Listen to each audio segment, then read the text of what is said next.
meu irmão, minha irmã, seja muito bem-vindo ao programa Palavra Viva. Nós aqui da Missão Maria de Nazaré nos alegramos muito pela sua presença, pela sua participação no nosso programa.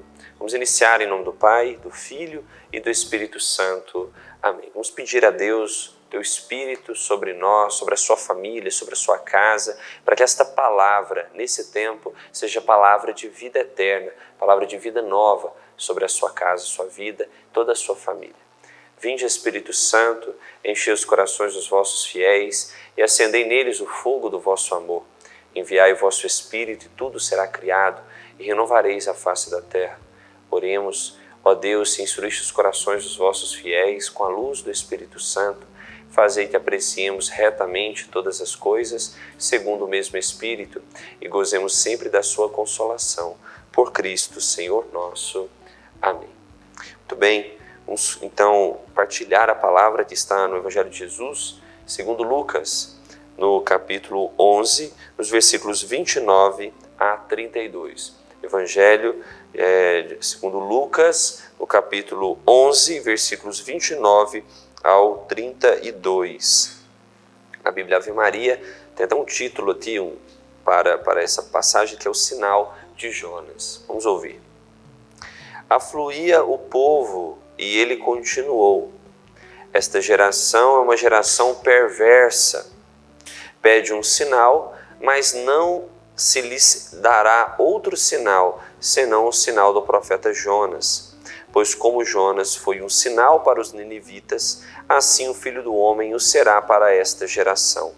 A rainha do meio-dia se levantará no dia do juízo para condenar os homens desta geração, porque ela veio dos confins da terra ouvir a sabedoria de Salomão. Ora, aqui está quem é mais que Salomão. E os ninivitas se levantarão no dia do juízo para condenar os homens desta geração, porque fizeram penitência com a pregação de Jonas. Ora, aqui está quem é mais do que Jonas. Palavra da salvação, glória a vós, Senhor. Muito bem, o que o Senhor Jesus está querendo dizer em relação a este sinal? Jesus olha para aquela multidão que fica pedindo um sinal para ele, né? A manifestação de que, será que ele é mesmo quem ele está dizendo que é? Será que ele é mesmo o Messias? Então as pessoas ficavam pedindo sinais, manifestação, milagres, né? E aqui é um primeiro ponto, que antes de entrarmos nesta comparação que Jesus faz com o profeta Jonas, nós precisamos nos perguntar, quando nos dirigimos a Jesus, nós procuramos, nós buscamos o que Jesus pode fazer por nós, ou nós buscamos quem Jesus é? Esse é um ponto, uma pergunta importante que nós precisamos responder. Nós, quando procuramos a Deus, nós procuramos Deus por aquilo que Ele pode fazer por nós, ou por aquilo que Ele é de fato. Porque se nós procuramos Deus por aquilo que Ele pode fazer, pelo sinal, pelo milagre, pelo prodígio, que Ele pode realizar, e Ele pode, porque Ele é onipotente, nós estamos nos relacionando com Deus de forma utilitarista. É como se eu estivesse preocupado com aquilo que Deus pode fazer por mim. E isso é uma espécie de amor muito limitado, se é que a gente pode chamar de amor. Eu, na verdade, eu não quero o Deus dos dons, mas eu quero os dons de Deus. E me preocupo em receber, então eu fico meio que naquela dimensão da negociação. Ó Senhor, eu vou fazer isso, mas eu quero isso. Então temos que tomar muito cuidado, porque às vezes na dimensão da nossa vida de oração, nós caímos muito nesse erro. É um erro sério de relacionarmos com Deus como se Deus fosse um comerciante a tirar lá da sua vitrine algum material que nós precisamos. Mas não.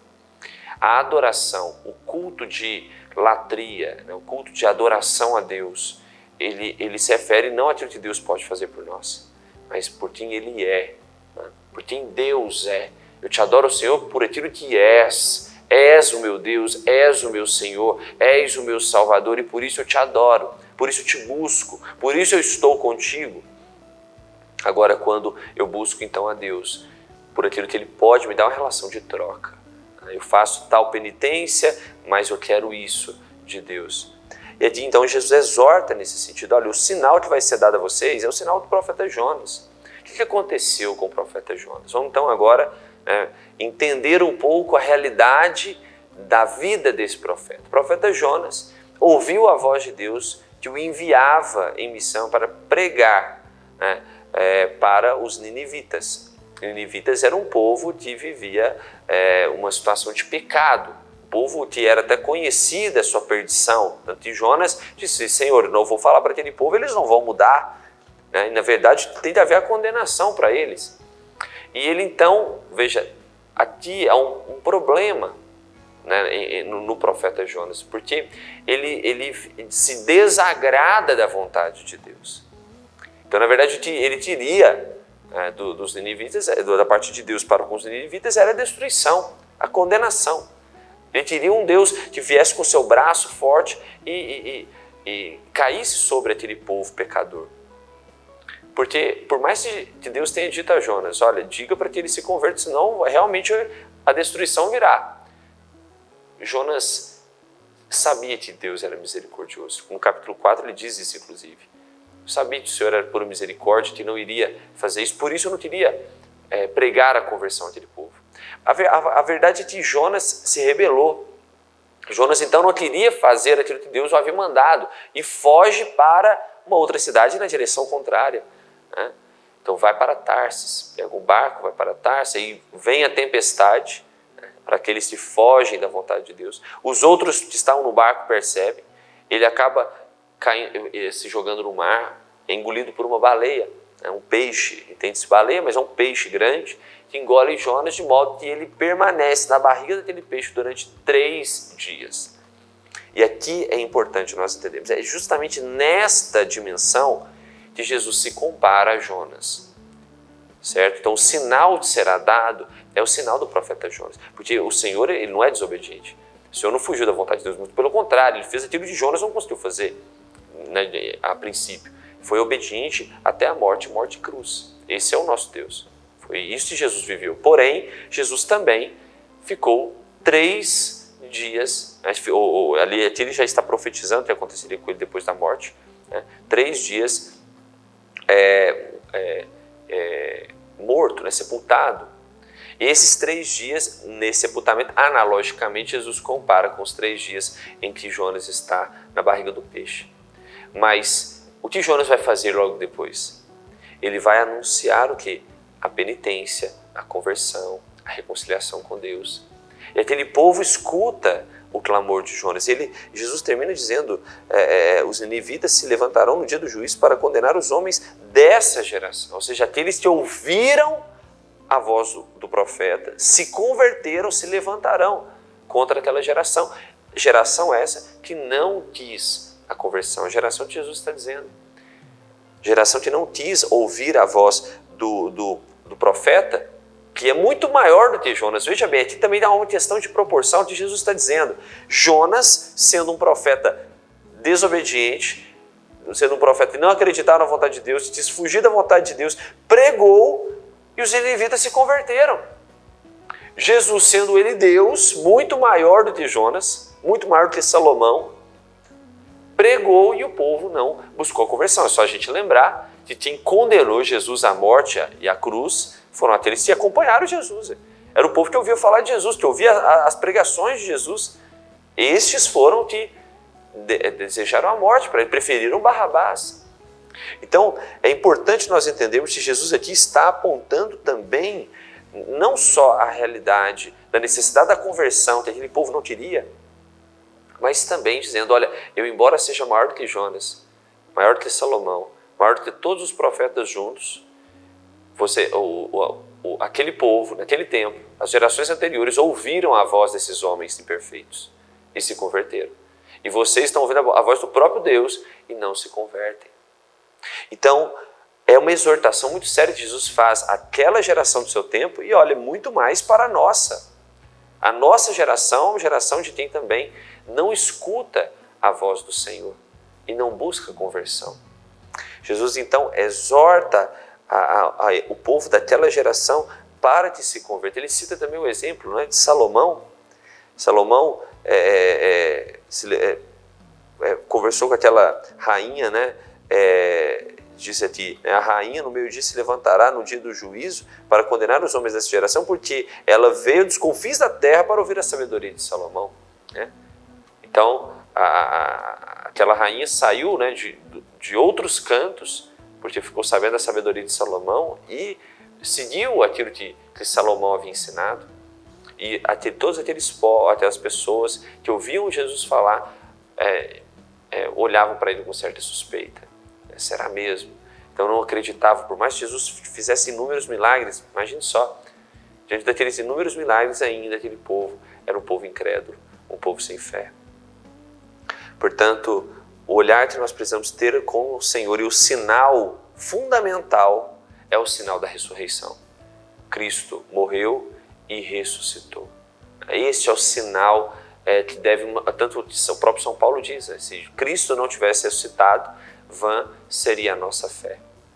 Portanto, nós que cremos no Cristo ressuscitado, nós que amamos o nosso Senhor, precisamos ouvir a sua voz, ouvir a sua palavra. E aqui, algo importante também, precisamos fazer penitência. No próximo bloco nós vamos falar um pouco sobre isso, sobre a importância de nos penitenciarmos para a nossa purificação, para a salvação das almas, para a nossa reconciliação com Deus. Todos somos pecadores. Nós estamos num tempo da quaresma, e o tempo da quaresma é justamente um tempo de penitência, um tempo de renúncia de si mesmo para se abandonar na vontade de Deus. Não sejamos como Jonas, que quis fugir da vontade de Deus. Sejamos como o próprio Cristo, que foi obediente até a morte, e morte de cruz. Tenhamos Ele como nosso exemplo maior. Amém? Daqui a pouco nós voltamos com mais programa Palavra Viva, para nós partilharmos um pouco mais dessa realidade, desta palavra, mas o quanto esta palavra também irá nos ajudar a viver bem esse tempo quaresmal. Em nome do Pai, do Filho e do Espírito Santo. Amém.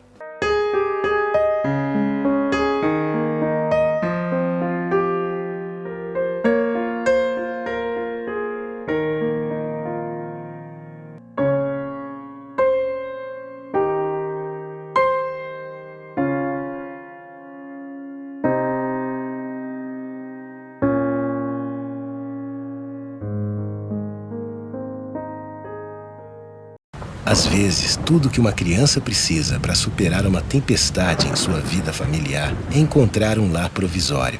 Uma família que a acolha por um tempo, enquanto sua própria família se reestrutura para recebê-la de novo. Essa é a proposta do Serviço Família Acolhedora: transformar as dificuldades de hoje em possibilidades de futuro. Serviço Família Acolhedora. A tempestade passa, a vida continua. Participe e faça a diferença. Passa, a vida continua. Participe e faça a diferença.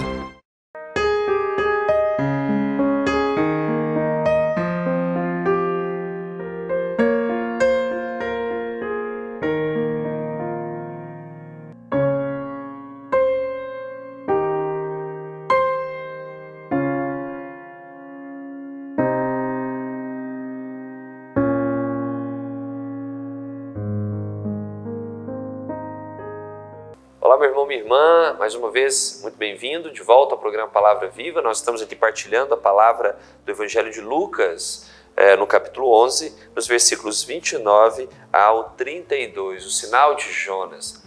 E eu disse que nesse segundo bloco falaria um pouco sobre a realidade da penitência.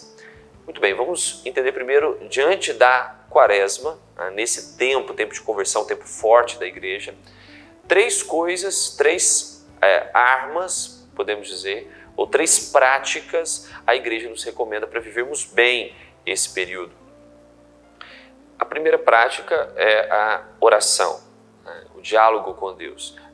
Esta arma, que é a oração, ela nos ajuda a vivermos a obediência, a dimensão da obediência, a lutarmos contra tudo aquilo que ofende a nossa relação com Deus. Então a oração, ela é também uma purificação nesse tempo, da nossa relação, verdadeira relação com Deus.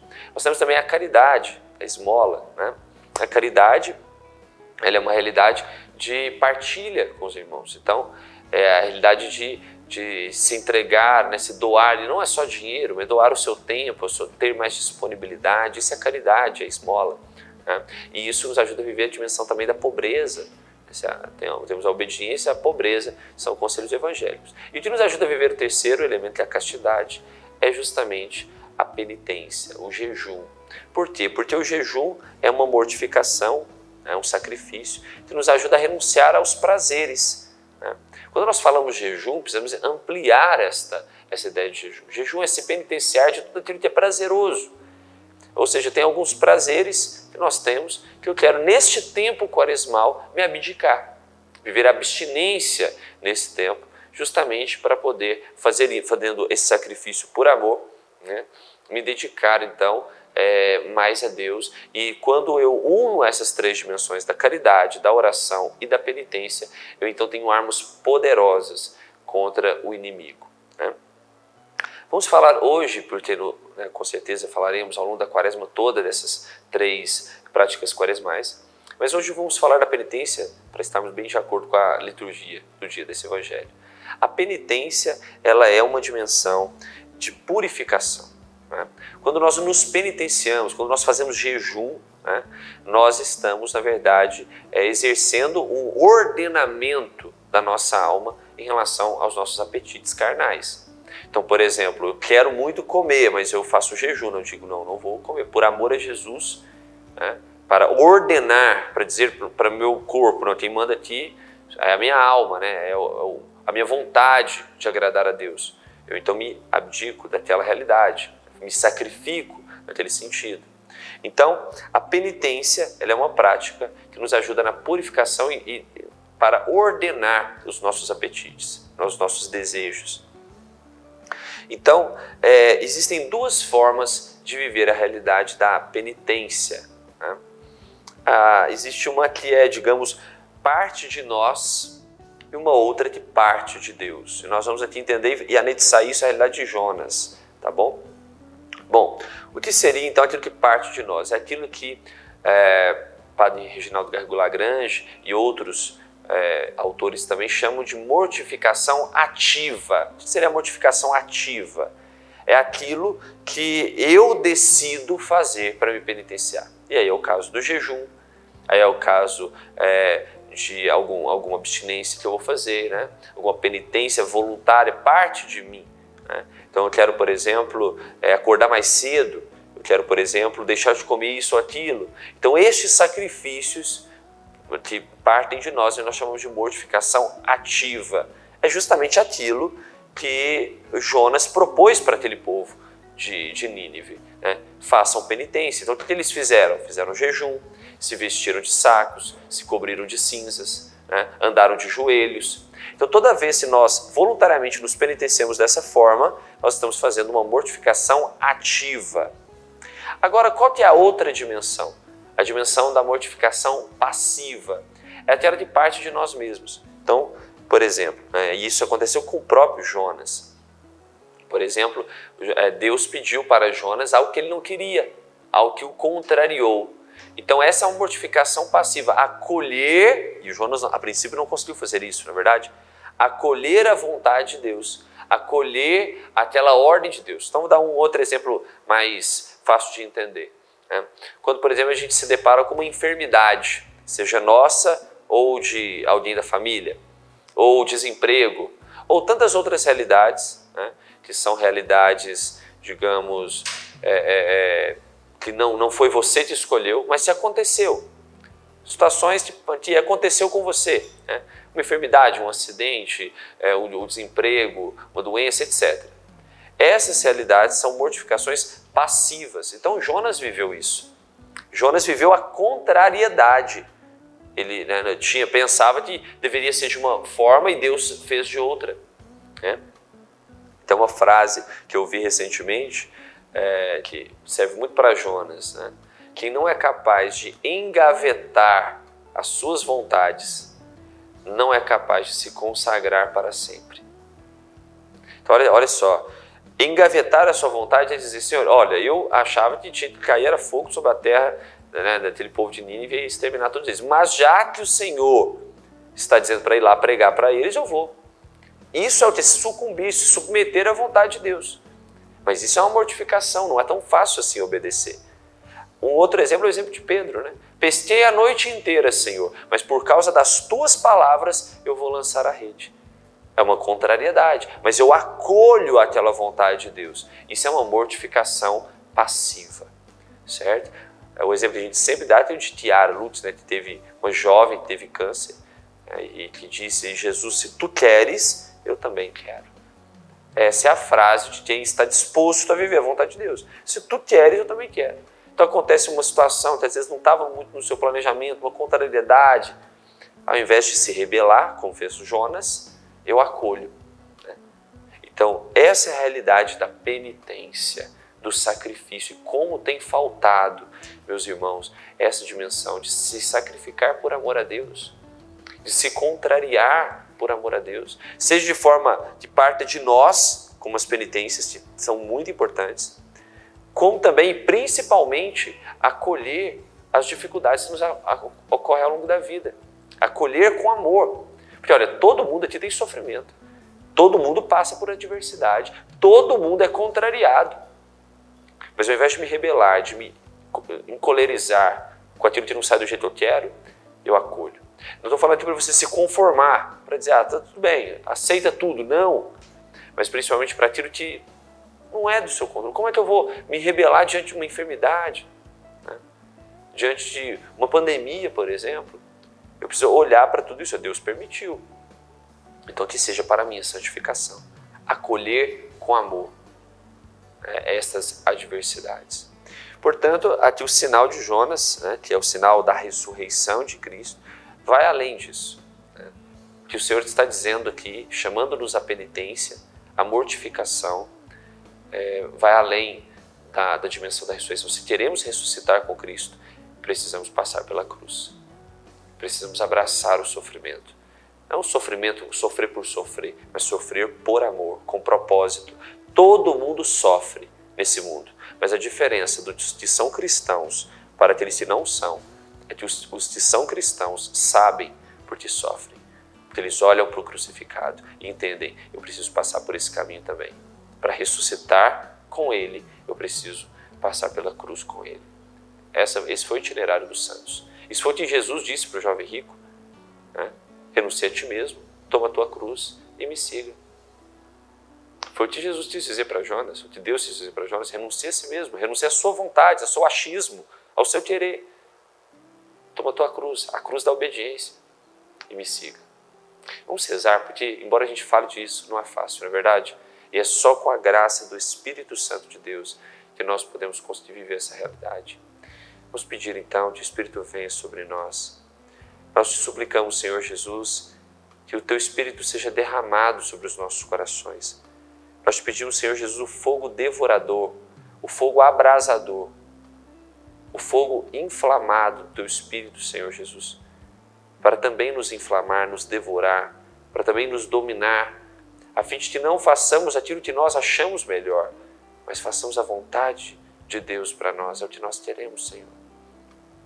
Dai-nos essa força, ajuda-nos a sermos fiéis e corajosos para sermos capazes de nos mortificar voluntariamente, através das práticas de jejum, através das orações de noite, acordando mais cedo, de joelhos, ou seja, se sacrificando, ordenando os nossos apetites, as abstinências, mas também acolhendo as adversidades que nos vêm, porque o Senhor permite, e permite por amor, permite para a nossa santificação, porque esse é o motivo maior. Certa vez, Nossa Senhora em Lourdes disse para Santa Bernadette: eu não te prometo felicidade nesse mundo, mas sim no próximo. No próximo eu te prometo. Por isso precisamos ter isso em mente, Senhor. Que a nossa felicidade plena, é na eternidade. E dá-nos a graça de nos mortificarmos, assim como o Senhor se mortificou, como o Senhor se ofereceu, para um dia estarmos unidos a Ti na glória eterna. Vamos pedir também a Nossa Senhora, nossa Mãe, que interceda por nós. Ela também que viveu as suas dores e sabe muito bem o que é a mortificação, a penitência e o sacrifício. Ave Maria, cheia de graça, o Senhor é convosco. Bendita sois vós entre as mulheres e bendito é o fruto do vosso ventre, Jesus. Santa Maria, Mãe de Deus, rogai por nós, pecadores, agora e na hora de nossa morte. Amém. Estivemos reunidos em nome do Pai, do Filho, do Espírito Santo. Amém. Muito obrigado e até o próximo programa Palavra Viva.